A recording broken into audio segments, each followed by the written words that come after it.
없고 온전한 사랑의 두려움을 내어 쫓나니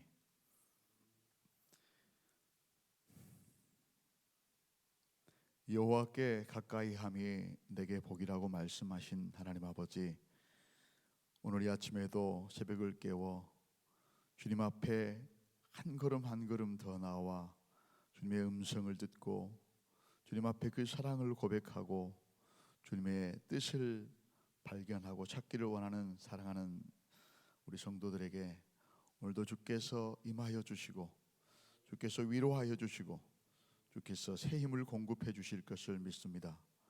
오늘도 주님 앞에 나오는 갈급한 영혼들 한 사람 한 사람을 주님이 만나 주시고 손잡아 이끌어 주옵소서. 감사하며 우리 구주 예수 그리스도 이름으로 기도드리옵나이다. 하나님의 장자인 나는 말씀만 대하면 나는 말씀을 읽을 때가 아멘.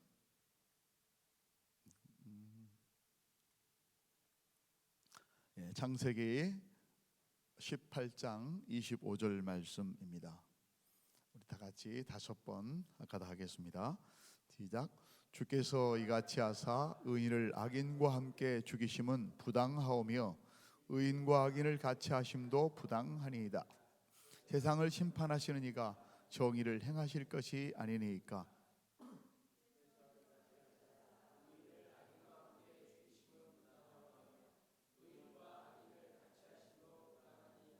세상을 심판하시는 이가 정의를 행하실 것이 아니니까. 주께서 이같이 하사 의인을 악인과 함께 죽이심은 부당하오며 의인과 악인을 같이 하심도 부당하니이다. 세상을 심판하시는 이가 정의를 행하실 것이 아니니까. 주께서 이같이 하사 의인을 악인과 함께 죽이심은 부당하오며 의인과 악인을 같이 하심도 부당하니이다. 세상을 심판하시는 이가 정의를 행하실 것이 아니니까. 주께서 이같이 하사 의인을 악인과 함께 죽이심은 부당하오며 의인과 악인을 같이 하심도 부당하니이다. 세상을 심판하시는 이가 정의를 행하실 것이 아니니까. 아멘.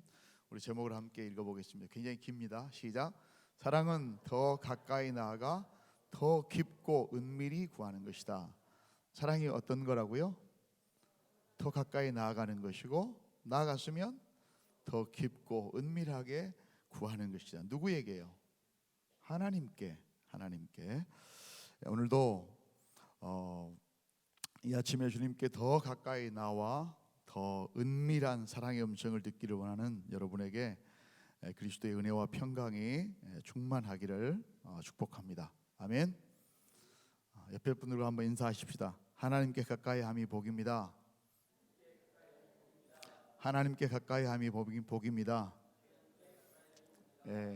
하나님을 가까이 한다고 하는 것은 천지와 만물을 지으시고 운행하시는 그 하나님 앞에 가까이 있다고 하는 것은 최고의 복입니다. 믿는 자들만이 가질 수 있는 최고의 특권입니다. 그래서 여기 계신 여러분, 하나님의 말씀 가까이 오고 하나님의 임재를 더 가까이 느끼고 싶고 그 사랑을 더 가까이서 고백하고 싶어서 이곳에 오신 여러분들은 세상에서 가장 복 있는 분들입니다. 아멘. 먼저 그것을 여러분이 아셔야 됩니다. 확신하셔야 됩니다. 복 있는 분들의 표정처럼 그렇게 여러분들이 그 표정이 좀 더 환해지셨으면 좋겠습니다. 요한일서, 저는 오늘 창세기 18장 25절을 보면서 묵상하는 가운데 사랑이라고 하는 게 참 이런 거로구나. 그러면서 아까 제가 읽어드렸었던 요한일서 4장 18절 말씀이 이렇게 같이 교차해서 생각이 났습니다. 이 말씀이 뭐냐면 사랑 안에 두려움이 없고 사랑하면 두려움이 없다는 거예요. 온전한 사랑이 두려움을 내어 쫓나니. 두 개는 독립되어 있지만 같이 붙어 있습니다. 온전한 사랑은 두려움을 내어 쫓아요. 두려움이 아예 없는 것이 아니지만 두려움이 그냥 그걸 뛰어넘어 버리는 것입니다. 그래서 사랑 안에는 두려움이 없다, 그렇게 얘기하는 것 같아요. 오늘 우리는 이 본문을 보면서 아브라함과 하나님의 관계, 그리고 아브라함과 롯의 관계, 얼마나 그 사랑의 그 밀도가 깊은지 끈끈한지 어느 정도인지를 짐작할 수 있을 것 같습니다. 오늘 이 말씀이 되려면 이게 말도 안 되는 말씀이에요. 하나님 앞에 나아가서 아무리 친해도 그렇지, 피조물과 창조주의 관계 아니에요. 아무리 사랑하는 관계 있고 친구처럼 여겨준다고 그래서 그렇지, 내가 지금 꼬마한테, 우리 저기 우지원이하고 굉장히 친한데 주일에 가면은요, 카페에 가면은 우지원이가 와가지고 이제 계속 얘기를 해요. 얘기를 해요, 친구처럼. 근데 친구처럼 여겨주는 것이죠, 그죠? 근데 같이 똑같이 친구로 생각하고 막 나한테 항의한다면 제 기분이 좋을까요? 식물에 대해서 걔가 박사인데 식물에 대해서 물어보면은 계속 얘기해. 그러면서 이렇게 얘기해요. 아빠가 목사님 괴롭게 하지 마 그러니까, 아빠 괴롭히는 게 아니라 목사님이 나한테 수경재배에 대해서 물어서 내가 지금 답변하고 있는 거예요, 이렇게 얘기를 하더라고. 하나님 앞에 나아가서, 하나님 당신이 지금 부당한 일을 하고 계시지 않습니까? 이게 말이 되는 겁니까 여러분? 부당하다. 그럼 누가 옳다는 거예요? 누가 옳다는 거예요? 하나님이 부당하다고 얘기하고, 하나님의 성품까지를 들먹이면서, 하나님은 정의를 행하시는 분 아니십니까? 정의를 선포하시고 그대로 행하시는 분 아닙니까? 이 얘기가, 이 가설이 말이 되려면 두 가지가 확실해야 돼요. 하나는 뭘까요? 자기 조카 롯은 절대 의인이어야 된다는 거예요. 정말 의인이었을까요? 물론 소돔과 고모라 사람들은 빼놓고 뭐 하겠지만, 그리고 하나님은 절대 그 의인을 죽일 수 없다라는 거예요. 사랑하는 여러분, 이 말씀이 주는 의미를 주일에도 살펴보고 어제 그제도 살펴봤지만, 또 다른 약간 방향을 틀어서 다른 각도에서 한번 보았으면 좋겠습니다. 22절에 이렇게 나와요. 그 사람들은 천사들이죠. 그 사람들은 천사들과 여호와 하나님을 말합니다. 그 사람들은 천사들과 여호와 하나님이 아브라함의 장막이 있는 헤브론 마므레를 떠나서 소돔으로 향하여 가고 있다. 그렇죠? 그런데 아브라함은 여전히 여호와 앞에 그대로 서 있었다. 이게 말합니다. 이 앞뒤가 안 맞는 말인 것 같아요. 두 사람만 가고 여호와 하나님은 남아 있어서 아브라함하고 있었다는 것인지, 아니면은 아브라함도 같이 그분들하고 따라서 계속 갔다는 것인지, 성경학자들도 여기서 정확하게 답을 내지는 못해요. 저는 그런데 개인적으로 묵상하면서 선택하는 거예요. 확신이 아니라 선택하는 거예요. 두 번째 해석을 더 오늘 아침에, 이 아침에 저는 그걸 이렇게 선택하고 싶었어요. 하나님 그런 마음을 주셨어요. 아브라함이 여전히 여호와 앞에 서 있었다. 이 말이 무슨 뜻입니까? 그대로에 해당되는 오드라고 하는 말이 이게 나오거든요. 다시, 이 말은 다시라는 말이고, 또는 계속적으로라는 뜻이 있어요. 뭐 출애굽기, 호세아, 사사기 이런 거 다 이렇게 있어요. 창세기 4장 25절에도 그렇게 나오고요. 그러면은 이 말은 본문에서는 99살 된 이 아브라함이 나그네들을 배웅하러 멀리 소돔이 내려다 보이는 장소에까지 함께 지금 따라가고 있다고 지금 해석할 수 있는 것입니다. 아브라함이 바로 그곳에서 지금 여전히 같이 머물고 있는 것입니다. 그리고 이제 떠나려고 하는, 이제 마지막 떠나려고 하는 거기서 지금 거기 지금 머물고 있는 순간에 그 포인트, 모멘트가 좀 거기에요. 그리고 리프네 에흐와라고 나오는데, 이 말은 여호와의 얼굴에, 이런 뜻이에요. 여호와의 얼굴에. 너와 내 사이에 아무것도 두지 말아라. 그 말은 내 얼굴과 네 사이에 아무것도 없었으면 좋겠구나 라는 뜻인데요, 여호와의 얼굴에라는 뜻으로 지금 아브라함이 하나님과 대면하고, 하나님의 얼굴 앞에 지금 대면하고 딱 대고 지금 말하고 있는 것을 볼 수가 있습니다. 그리고 여기에 더해서 23절에 가까이 나아가 이렇게 했어요. 하나님과 대면하고 있는데 더 가까이 나가는 겁니다. 더 가까이 나가는 거예요. 와이가시 아브라함이 더 가까이 나가. 여기에 쓰이는 이 원형이 나가시예요. 이 말은 기본 뜻이 어떤 뜻이냐면, 어떤 특별한 목적과 의도를 가지고 분명하게 가까이 간다, 접근한다. 사무엘하, 민수기, 에레미야서 이런 것에 다 이렇게 해석을 그렇게 하고 있어요. 번역을 하고 있어요. 당시 아브라함은 이미 하나님과 대면하고 서 있습니다. 그러나 그 자리에서 그는 더욱 하나님 앞에 밀접하게 앞으로 다가갔다고 하는 사실이에요. 이 사실은 뭘 얘기할까요?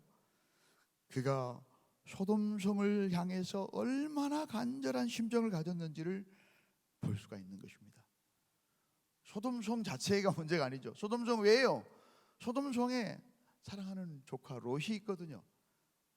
자기 생명처럼 사랑했었던 자기 자식 같은 조카 롯이 거기에 있어요. 또 한편으로는 아무나 그렇게 아무리 부탁할 일이 있어도 코앞까지 그렇게 나갑니까? 어떻게 나옵니까? 친밀하고 친근하고 믿을만하고 믿어주고 상대편이 그 사랑을 받아주는 관계가 형성이 돼야 이렇게 나아가는 것 아닙니까, 여러분? 아브라함이 여호와 앞에 대면에 서 있음에도 불구하고 더 가까이 나아갔다고 하는 것은 하나님에 대한 아브라함의 친밀도, 하나님과 아브라함과의 그 관계와 사랑의 그 거리를 엿볼 수 있는 것입니다. 그게 있어야만 가능한 거예요. 이게 동시에 자기 자신의 간절한 기도에 대한 확실한 응답을 얻기 위해서 아브라함이 얼마나 간절함으로 하나님 앞에 기도하고 있는가, 간구하고 있는가, 부탁하고 있는가를 볼 수 있는 그런 태도예요. 여러분, 하나님 앞에 이런 마음으로, 이런 자세로, 이런 태도로 나아가는 저와 여러분 됐으면 좋겠습니다. 하나님과 우리의 관계가 이런 관계였으면 좋겠습니다. 아멘. 우리의 성숙, 우리의 신앙의 성숙, 우리의 기도의 깊이가 다른 어떤 가시적인 것, 다른 어떤 이런 것들을 뛰어넘어서 하나님과의 이런 관계이기를 기도합니다. 이 아침에 우리의 기도가 하나님 앞에 이렇게 가까이 나가서 내 곁에서 나를 어루만지시고 그 숨결이 느껴지고, 다른 사람들한테는 감히 얘기 못하지만 나의 모든 것을 아시면서도 나를 안으시고 나를 덮으시고 나에게 힘주시는 그 아버지 앞에 나아가서 이렇게 아뢰고 이렇게 읊조리고 그냥 주님이 좋다고 고백하고, 주님은 또한 그래 나도 알아, 네 마음을 알아, 나도 그냥 네가 좋아, 이렇게 고백하는 이 시간이 된다면 아무리 힘든 일들이 있어도, 아무리 험한 풍파가 이 세상에 와도 여러분 그 사랑의 힘으로 하루 살아내지 못할까요, 여러분? 그럴 수 있죠? 아멘. 네. 하나님을 사랑하고 신뢰하면 언제 어디서든지 그대로 주님과 계속 함께하고 싶어집니다. 함께하고 있으면서도 주님의 얼굴 앞에 더 가까이 나아가서 그분의 말씀을 듣고 그분의 숨결을 느끼고, 그리고 나의 얘기를 미주알 고주알 얘기하고 싶어지는 거예요. 여러분들도 연애해 보셨잖아요. 또 잊어버리셨나요? 그러면은 뭐 공원 같은 데 보면, 또는 뭐 카페 같은 데 보면 연애하고 있는 그 젊은 청춘 남녀 보면 알잖아요. 딱 붙어 있는데도 그냥 그걸 못 참아요. 더 붙어 있고 싶어 가지고 힘쓰는 그 연인들의 모습을 보면은 이해가 가실 겁니다. 사람을 사랑하는 것도 마찬가지입니다. 아브라함에게는 가슴에 맺힌 또 한 사람의 사랑하는 사람이 있었습니다. 아까 말씀드렸죠. 그가 누구입니까? 바로 조카 롯이에요. 롯은 비록 삼촌을 두고 눈앞에 있는 욕심과 안위를 찾아서 떠나갔습니다. 그러나 그에게 아브라함에게 롯은요, 친자식과 같이 사랑하는 사람이에요. 그 어릴 때부터 삼촌을 따라서 할아버지도 있었을 것이고, 그때 데라가 살아 있었거든요. 여러 가지 사연과 이유가 있었겠죠. 그런데 삼촌을 따라서 나는 삼촌을 아빠하고 아빠 삼아 살겠다는 거예요. 삼촌. 우리 가정에도 그런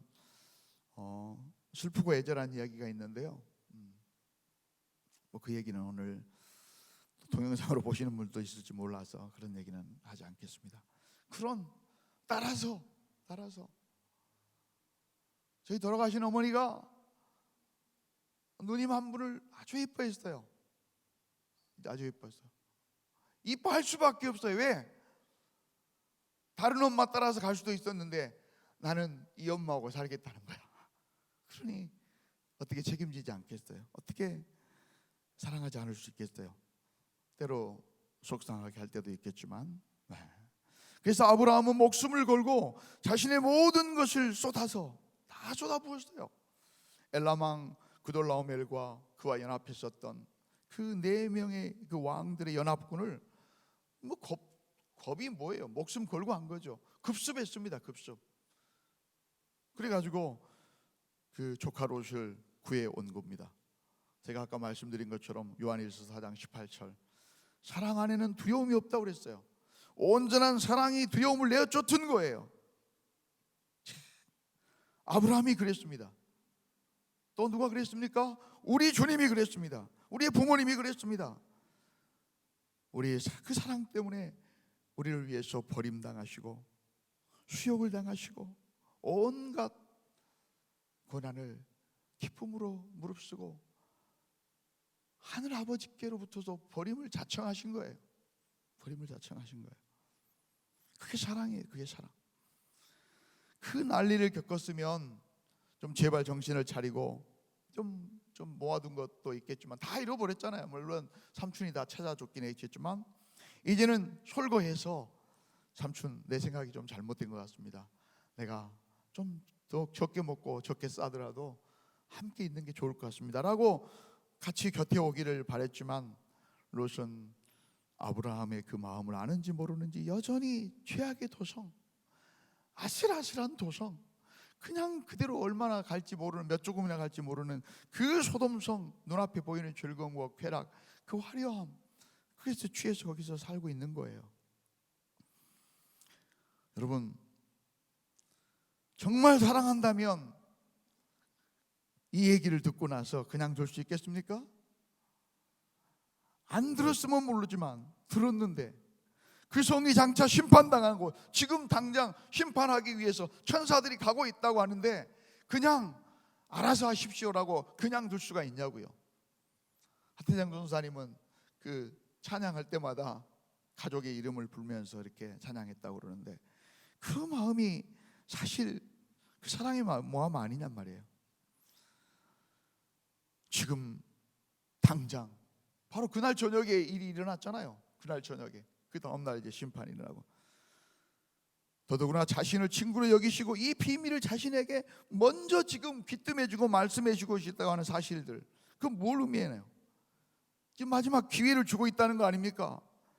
간절히 지금 구하라고 하는 사인이에요. 사인. 나 간다. 나 가. 절대 나 붙잡지 마. 다시는 기회가 없어. 그래서 그는 여호와와 대면하면서도 서 있으면서도 더 가까이 나아가서 23절부터 33절까지의 6번의 간청을 하고 있는 것입니다. 다시 한번 25절 읽어볼까요? 시작. 주께서 이같이 하사 의인을 악인과 함께 죽이심은 부당하오며 의인과 악인을 같이 하심도 부당하니이다. 세상을 심판하시는 이가 정의를 행하실 것이 아니니까. 이렇게 당돌하게, 이렇게 무엄하게 하나님 앞에 얘기를 하고 있는 것입니다. 이 태도를 봐서 계속 수를 줄여나가요. 늘려죠. 목사님 말씀처럼 늘려나가도 시원찮은데 줄여나가요. 그런 걸 봤을 때 그 하나님께 간구하고는 말투로 봤을 때 설마 내 조카 롯은 10명 안에는 확실히 들겠지라고 하는 믿음이 있었을까요? 믿음이 있으면 딱 10명으로 그쳐야 되죠. 뭐 또 50명에서 50명 안에는 뭐 들었겠지. 에이 뭐 우리 50등은 하겠지. 50등 안에는 무조건 45명. 또 믿음이 없었던 것 같아요. 제가 생각하기에는. 근데 왜 10명에서 그쳐요? 한 명이라도 계속 나가지. 아브라함은 하나님 마음을 알고 있었어요. 근데 차마 그 성품에 더는 하나님 앞에 말씀을 드리지 못하는 것 같아요. 더는 어떻게 내 면목이 차마 면목이 없었던 것 같아요. 그는 하나님의 사랑과 공율에 대한 믿음을 구하고 있음을 우리가 알 수 있어요. 아브라함은 하나님의 공의로운 언약을 지금 붙들고, 지금 약속에 붙들고, 약한 것이 하나님 그거잖아요. 그거 붙들고 있잖아요. 지금 기도하고 있잖아요. 그분의 성품까지 들먹이면서 한량없는 그분의 긍휼을 믿고 간구하고 있는 것입니다. 여러분, 그 결과가 어떻게 된지 여러분 다 아시지 않습니까? 그 결과는 우리가 아는 것처럼 성경은 그의 간절한 기도의 결국을 한 장만 뒤로 넘기면 바로 19장 29절에 이렇게 얘기합니다. 하나님이 그 지역의 성을 멸하실 때, 곧 롯이 거주하는 성을 엎으실 때에, 심판하실 때에, 왜? 하나님이 아브라함을 생각하사, 따라서 합시다. 하나님이 아브라함을 생각하사 롯을 그 엎으시는 중에 내보내셨더라. 롯의 의로움? 롯이 10명 안에 들어서? 아니요. 하나님의 공의로가 자비로, 하나님이 다 하시고 은혜로 하시지만 그 가운데 뭐가 끼어 있어요? 아브라함의 간절한 기도와 간청을 통해서 하나님이 이미 계획하고 계셨지만, 우리는 여러분 소돔이 의인 10명이 없어서 멸망받았다고 생각하기 쉽습니다. 아니요. 롯과 그 딸이 구출되는 것은, 그 두 딸이 구출된 것은 그들이 의인이었기 때문이 아닙니다. 그 뒤에 하는 행동을 보십시오. 하나님은 아브라함이 의인 한 명만 찾으신다고 하더라도, 어쩌면 한 명만 찾으시면 어찌하시려나이까라고 간청했을지라도 분명히 허락하셨을 거예요. 그 근거가 무엇일까요? 왜냐하면 하나님께서는 에레미야 선지자를 통해서 에레미야서 5장 1절에 소돔 고모라보다도 훨씬 크고 거룩한 예루살렘 도성에 대해서 이렇게 얘기합니다. 공의를 행하며 진리를 구하는 자를 한 사람이라도 찾으면 내가 이 성을 사리라. 한 사람이라도 찾으면, 그 거룩한 성에서도. 그렇습니다. 성경은 우리 인간의 모습의 본질을 얘기합니다. 의인은 없나니 하나도 없도다. 한 명이라도 찾으려고 봤더니 없더라는 거예요. 없더라는 거예요. 소돔과 고모라가 멸망받은 것은 의인 10사람이 없어서가 아니라 한 사람도 없어서였습니다. 우리는 여기서 다시 한번 깨달아야 합니다. 구원은 오직 하나님의 은혜뿐이라고 하는 것은, 오직 은혜뿐이라고 하는 것은, 오직 구속의 은혜뿐이라고 하는 것을, 앞뒤가 맞지 않은데요. 베드로후서 2장 7절에 의로운 롯을 건지셨으니라고 베드로가 얘기했는데요. 착각하지 마십시오. 아닙니다. 도무지 의롭지 못한 것 같은 롯이 의인으로 불려진 것뿐이에요. 무엇에 의해서? 은혜에 의해서.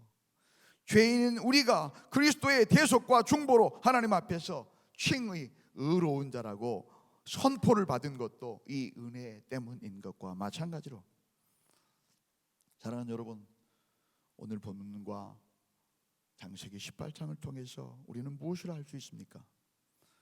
이 말씀을 통해서 하나님은 우리에게 가르쳐 주시고자 하는, 말씀하시고자 하는 의도가 무엇입니까?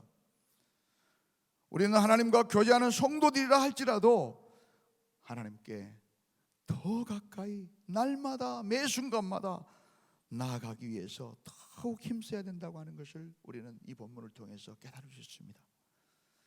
하나님을 대면하고 서 있으면서도 더 가까이 나아가기를 바랬던 것처럼, 그것이 사랑입니다.